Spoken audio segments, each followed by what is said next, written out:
Well. We're going to play two truths and a lie.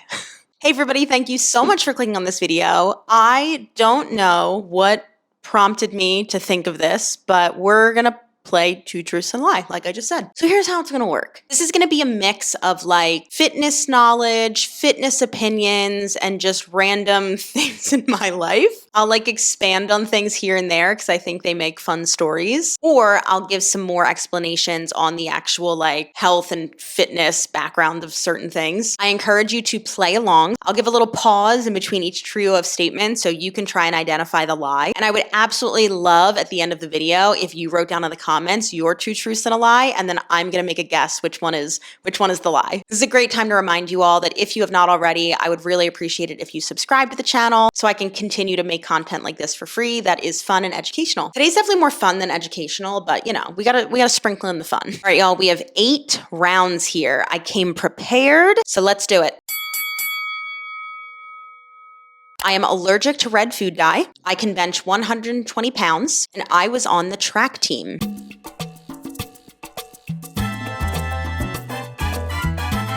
And the lie is I can bench 120 pounds. I cannot do that. I think the most that I've benched is like 80 for 4 reps. 4 or 5. I am allergic to red food dye. So no, I have never had a Swedish fish and I would love to try them. And the one that most of you probably guessed was the lie was that I was on the track team. I was in middle school. I remember in gym class when you had to like run the mile. I remember I was trying to keep up with a bunch of my friends who were like actually good runners. And this was probably the first time I ran a mile in my life. And I was just trying to keep up with them and it was so hard. And I just remember like they were all passing the finish line. And then literally the gym teacher, I was like struggling, but I was keeping up with them. They go, oh yeah, and take this one too. So I got recruited for the track team. I think I did 1 match and I hated it so much. I begged my mom to quit and she was like, okay, if you hate it. So definitely not a potential track star. Let's move into round 2. I have never used a Smith machine. I met Kevin, my husband, in a workout class. My favorite Disney princess is Ariel. And the lie is I did not meet Kevin in a workout class. So Kevin and I actually met when we were both performing in theater. We met doing a production of Oklahoma at a dinner theater in Delaware. We were both in the ensemble. He was like, I think the character's name was like Cord Elam. He's the sheriff. And I do distinctly remember Kevin was like, I need a prop gun because I'm the sheriff. And he had like this big holster and they gave him the dinkiest gun. And I thought that was the funniest thing. And then I was in the ensemble and I was Dream Lori. So I danced to the ballet and I was 19. We did not start dating yet. We didn't start dating until 2 years later because he was dating someone else. But yeah, I have never used a Smith machine. I just haven't had the opportunity. I'll figure it out on my own one day. And I love Ariel. There are home videos of me at 2 or 3 years old, literally reciting the entire movie. All right, round 3. I have double jointed shoulders. I think hip thrusts are overrated. I've never broken a bone.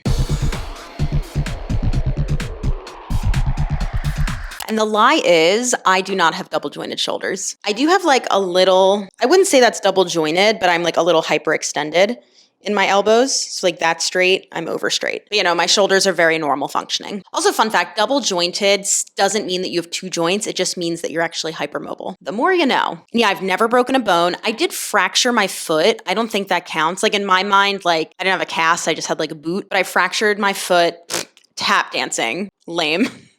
Not even a cool story. And I do think hip thrusts are overrated. I think most of you know that if you have been on my channel before. There's 2 reasons behind this. Number 1, I just don't like doing them because I find the setup as someone who's 5 feet tall is very tedious. Finding the right bench height, getting the bar, getting all the plates to load up, because you can load this lift pretty heavy since it is a smaller range of motion.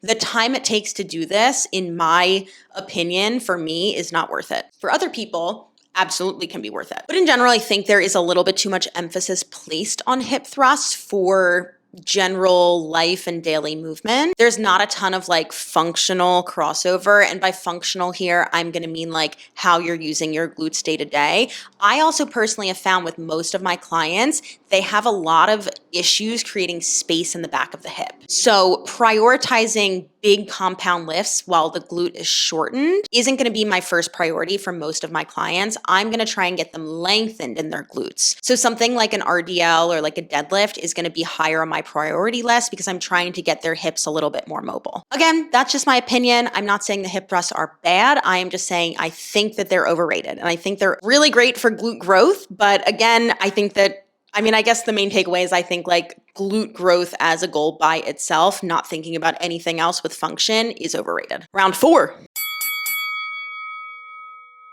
I prefer a gin martini over vodka. I went to school for physical therapy. I played softball in high school.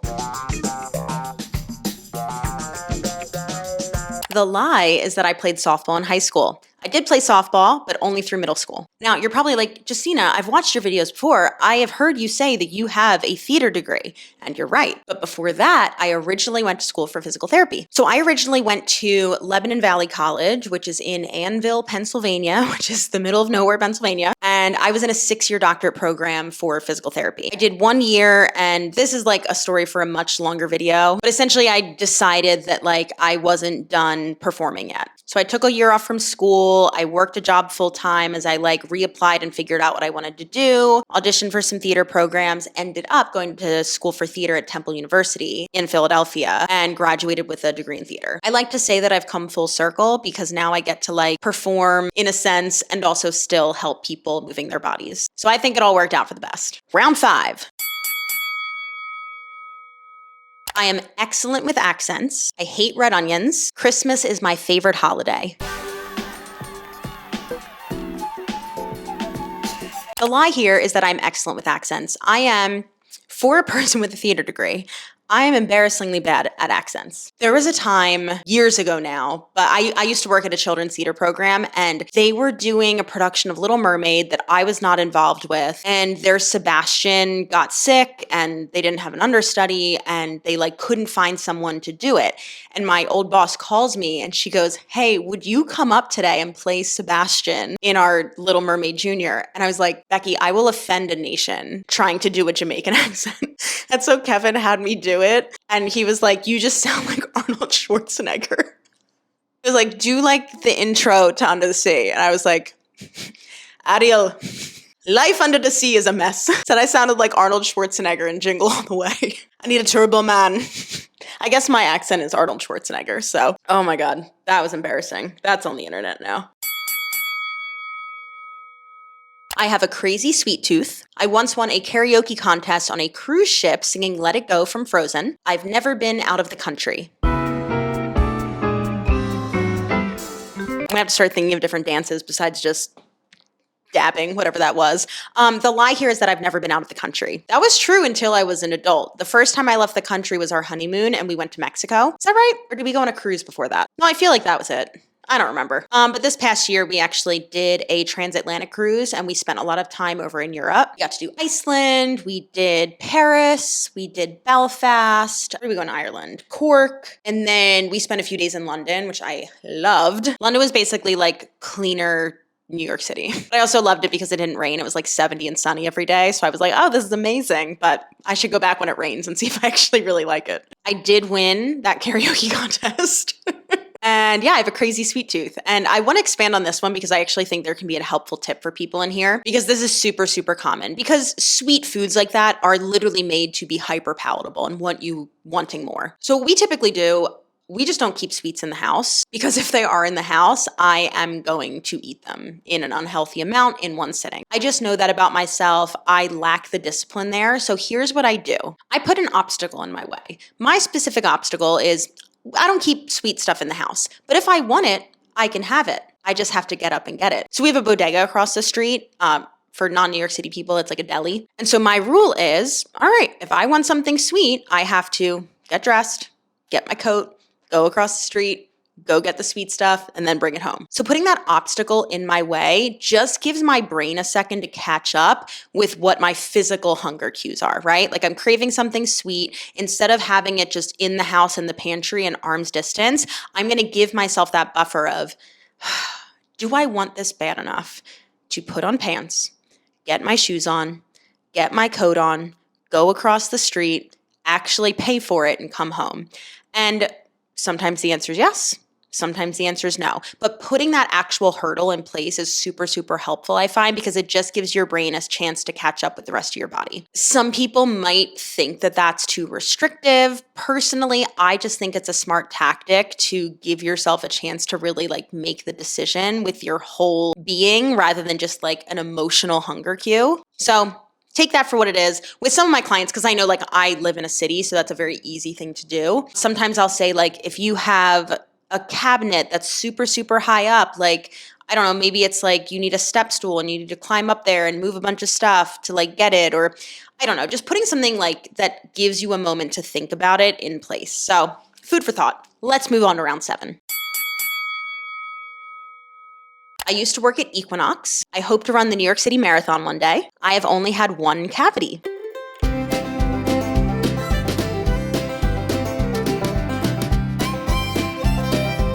That was we're all in this together. I'm thinking of new dances to do. We have one more. So the lie here is that I want to run the New York City Marathon. I have no desire to do that. I'm currently working up to running the Queen's 10K this year, which is 6 miles.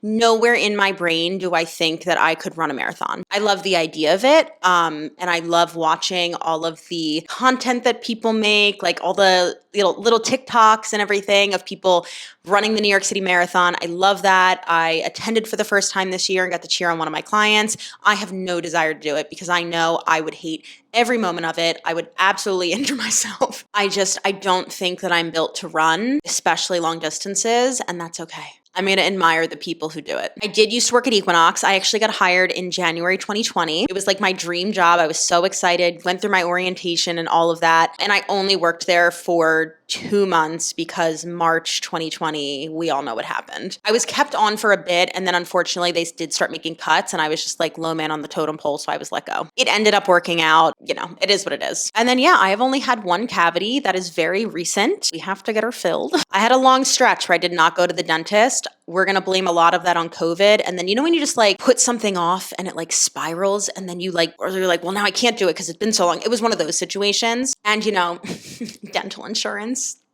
Who is she? But this is not sponsored. I just like to mention it for anybody who is based in New York City. If you are someone who is looking for something affordable, if you don't have dental insurance, I've worked with Wally before and I do actually use their services. Just had a cleaning yesterday. It's essentially a preventative dental service here in New York City. They have, I think, 4 locations right now. But for a flat fee of $250 a year, you can get unlimited cleanings, unlimited whitenings, and unlimited like oral exams. If you do need restorative work, so say a cavity filled, they do refer you out to a handful of dentists that they work with at a 40 to 50% discount. So I actually have that in my email. I need to schedule that this week. So while obviously like in a perfect world, you have dental insurance and it covers everything, we know that in America, that's not how it works. So if you are somebody who tends to have pretty good teeth and you don't want to spend the money on the dental insurance and, meeting your deductible and everything, I have found that this is a fantastic option. Again, it's not sponsored, but I do have a referral link that will get you $50 off your annual membership. So at only $199 or $200 for the whole year. So I'll leave that link down below in case you're interested. Enough of that. Let's move into the final round, baby. What are we going to dance to? I feel like I peaked with High School Musical right there. I used to perform on Broadway. Kevin and I could see ourselves living in Colorado one day. I am in the process of getting a kettlebell certification. That was bye. Did I ruin the world tour? Okay. All right, the lie here is that I used to perform on Broadway. Never worked a production contract. Like I said earlier, though, I do have a degree in theater. I did like the touring and regional theater circuit for about 10 years before I ended up, I started doing fitness as like a side hustle and then transitioned into it. Again, that's a story for a much longer video, but this kind of leads into the Colorado thing. So actually I worked 2 contracts in Colorado in Summit County. So that's like Breckenridge, Frisco, Dillon, Keystone, Silverthorne, like that whole area. I absolutely fell in love with it out there. Like I had never been to Colorado, and I remember, this was about like 2014. I remember people being like, oh, you're gonna love it, you're gonna fall in love with it. And me being like born and bred East Coast, I was like, no, East Coast girl, absolutely not. And I went out there and I fell in love with it. And I was like, this is the most beautiful place I've ever seen in my life. Just everything about Colorado was so great. And Kevin came out to visit. We've been back and we have vacation in Boulder, which was really great. And even though we're definitely like East Coast people, there is something about Colorado that feels very special. So we've talked about like maybe one day we could see ourselves out there, but all of our family is here. So I don't know if that would ever really happen. And then the last thing that probably threw some of you, if you've been following and watching my channel, is the kettlebell certification. You're probably like, I thought you were getting your strength and conditioning certification. I am still doing that. Test is in a month. But I am actually, I just signed up today. I'm doing the Bell Mechanics kettlebell certification. Now, I actually did their online course last year, 2 years ago. This is the certification from Sam Cha-Cha, who is just like a wealth of knowledge. And last year, she introduced an in-person component where then you can become a Bell Mechanics certified coach, very similar to like RKC or KBCU. And I was out of town last year when they did the in-person. And this year, I was going back and forth. I was like, oh, it's so close to when I'm, doing my CSES exam. Do I want to put that stress on myself? And then today I was like, let's just do it. So I'm doing both. So that'll be really exciting. So I'm just going to continue to like brush up on my kettlebell skills. Once I'm done studying for this exam, and oh my God, guys, if I don't pass on my first try, I think the pass rate is 42% right now. I don't pass my first try. I don't even want to entertain that idea. But anyway, I'll be done that in February, and then I will have like a month and a half to review all the material from the online course that I took with Sam and then do my in-person certification. And that'll be really fun because one of my big goals this year is to get more involved in the fitness community, meaning like with other coaches in the city. So I think this will be a great opportunity to do that. And that's it. Hopefully that was fun for you guys. That was fun for me. As a reminder, leave your 2 truths and a lie down below, and I'm going to guess. We can make this an interactive game. And again, make sure you hit that subscribe button so you don't miss out, and I will see you in the next one.